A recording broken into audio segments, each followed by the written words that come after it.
Oh,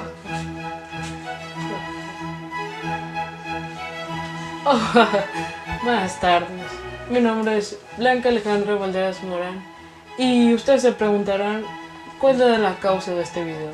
Bueno, la causa de este video es para sintetizar todo lo aprendido en la clase D, donde abarcamos muchos de los componentes que hacen el discurso y cómo afectan los receptores. Comencemos.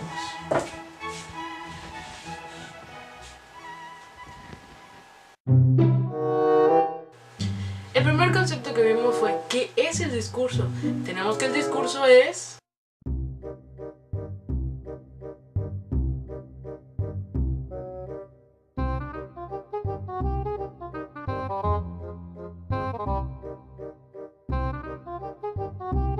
Hola.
El discurso forma parte importante dentro de la sociedad, ya que mediante este podemos transmitir nuestras ideas a otras personas.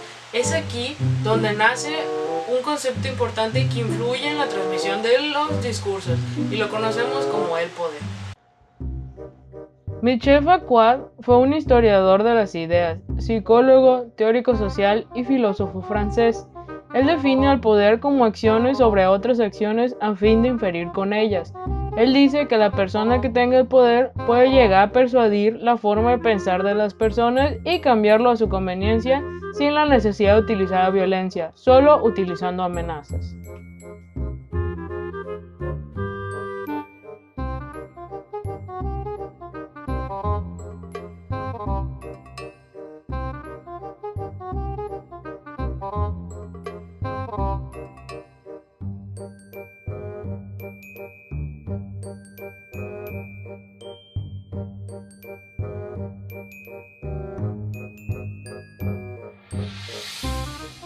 Aquí es donde se dan las ideologías, que son el conjunto de ideas o pensamientos que se crean a partir del poder.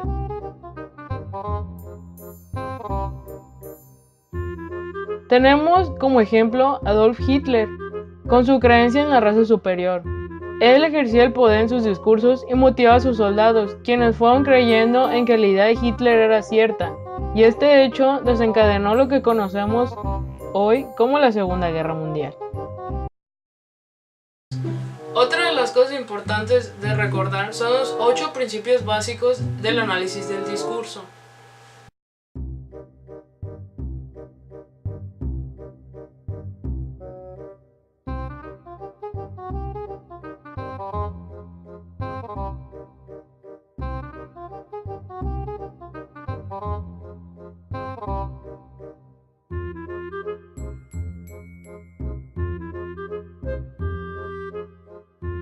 A pesar de hablar español, en Latinoamérica y en España, nuestro léxico no es el mismo. Esto es debido a la cultura, ya que ello influye en nuestra forma de ser y en nuestras costumbres.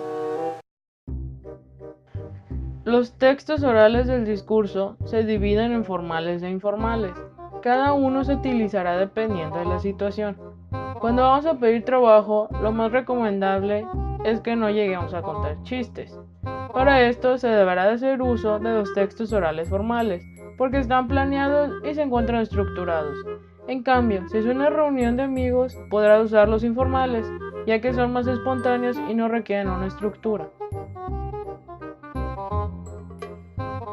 Dentro de los textos informales nos encontramos con las fórmulas de intensificación, locuciones expresivas,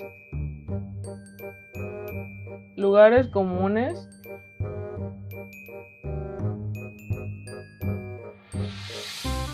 comparaciones, desplantes y desprecios, dichos proverbiales, exclamaciones, presas, asombro, fastidio,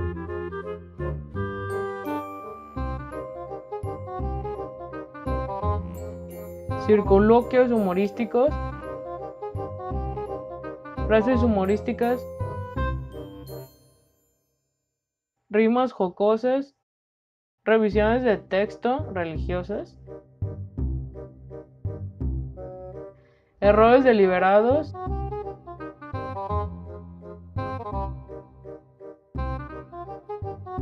y dichos para ocasiones. El tema más extenso que vimos fue el de los actos del habla. La primera teoría que existió de este fue gracias a John L. Austin, que lo publicó en su libro de Cómo hacer cosas con palabras en 1962. Austin clasificaba los actos del habla en 3 niveles elementales: acto locutivo o acto de habla locutorio. Es un acto que consiste en decir algo. Se denomina así el simple hecho de hablar. Acto ilocutivo o acto de habla ilocutorio es la intención con la que habla el emisor, por ejemplo, cuando se quiere dar una orden. Acto prolocutivo son los efectos o consecuencias que causan los actos ilocutivos. Al darse la orden, el emisor está buscando que el receptor cumpla lo que él está diciendo. Por lo tanto, el acto prolocutivo sería que el receptor realizara la orden que le están imponiendo. También los actos de habla se pueden dividir en 2 tipos. Actos directos son aquellos enunciados en los que el aspecto locutivo e ilocutivo coinciden, es decir, se expresa directamente la intención. Y los actos indirectos son aquellas frases en las que el aspecto locutivo e ilocutivo no coinciden. Por lo tanto, la finalidad de las oraciones es distinta a lo que se exprese directamente.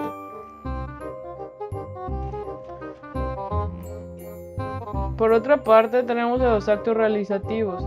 Son aquellos en los cuales se hace exactamente lo que se dice. Encontramos 6 tipos, los cuales son actos asertivos o representativos, donde el hablante niega o afirma algo. Los actos directivos, el hablante intenta obligar al oyente a ejecutar una acción. Los actos compromisorios es donde el hablante asume un compromiso. Actos declarativos, el hablante pretende cambiar el estado en el que se encuentra alguna cosa. Actos expresivos, el hablante expresa su estado de ánimo. Y los actos afirmativos, donde el emisor se compromete con la veracidad de su afirmación. Este tipo de actos siempre tienden a decir la verdad. Dentro del discurso nos encontramos con 2 modalidades, lo que es el discurso escrito o lo que es el discurso oral. El discurso se puede dar mediante persona a persona o de persona a audiencia, y este discurso se puede transmitir por los siguientes canales. Los canales directos son las conversaciones que ocurren de cara a cara.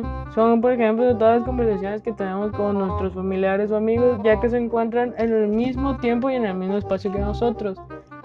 Los canales diferidos en el espacio son todas las transmisiones de radio y televisión que están ocurriendo en vivo, pero que nosotros no nos encontramos en ese lugar, pero están transmitiéndose en el mismo tiempo que nosotros.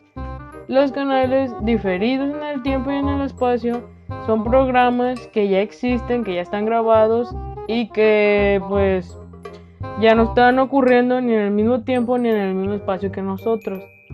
Y los canales mixtos, que son canales directos y canales diferidos, es cuando unimos todos los canales anteriores en uno solo. Por ejemplo, en una en una conferencia donde se muestra un video que ya fue un video que ya está grabado en otro lugar y en otro tiempo, pero al momento de reproducirlo lo estás poniendo en el mismo tiempo que nosotros, ella se convierte en un canal mixto.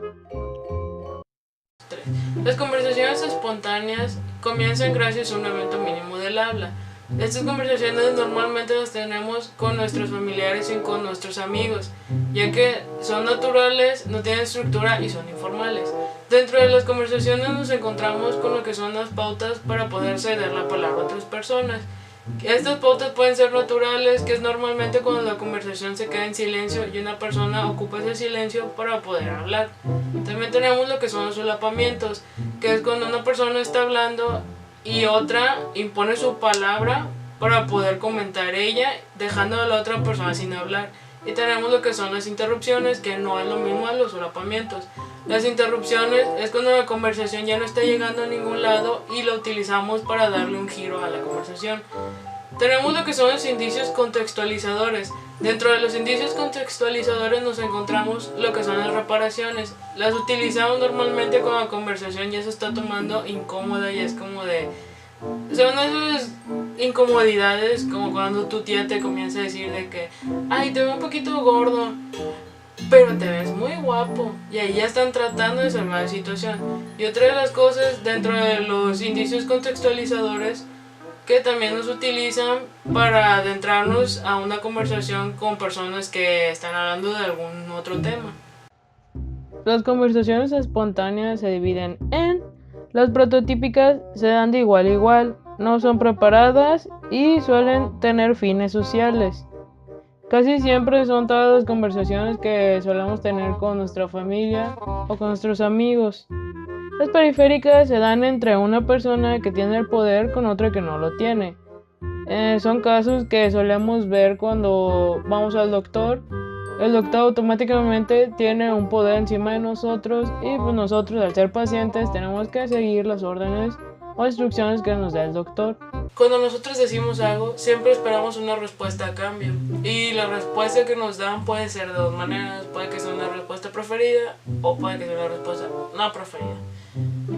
Y en conclusión, solo puedo decir que hablar no solamente es eso, sino que hay una serie de trasfondos, lo que hace que nuestras palabras tengan sentido. Y bueno, esta clase a mí me ayudó demasiado, ya que cambió la forma en cómo percibía las conversaciones. Y ahora es más fácil que entienda las intenciones de una persona por la forma en la que me está hablando, y muchas veces también su lenguaje corporal, lo que me quiere decir en realidad lo que la persona me está diciendo. Pueden que sus palabras no sean coherentes con lo que él está haciendo, y eso pues lo aprendí más que nada en lo que fueron los actos del habla. Prácticamente para mí los actos del habla fue lo más importante que aprendí dentro de la clase, ya que gracias a esto puedo separar las distintas formas en las que las personas se comunican. Y pues fue algo demasiado importante para mí, ya que es algo que quiero aplicar dentro de mi carrera, porque yo me quiero dedicar más que nada en el área de lo que es la publicidad, y voy a tratar mucho con eso. Voy a ver muchos guiones que a veces tienen que verse naturales, y pues son cosas que vemos dentro de una conversación. Fue una clase demasiado importante e interesante para mí.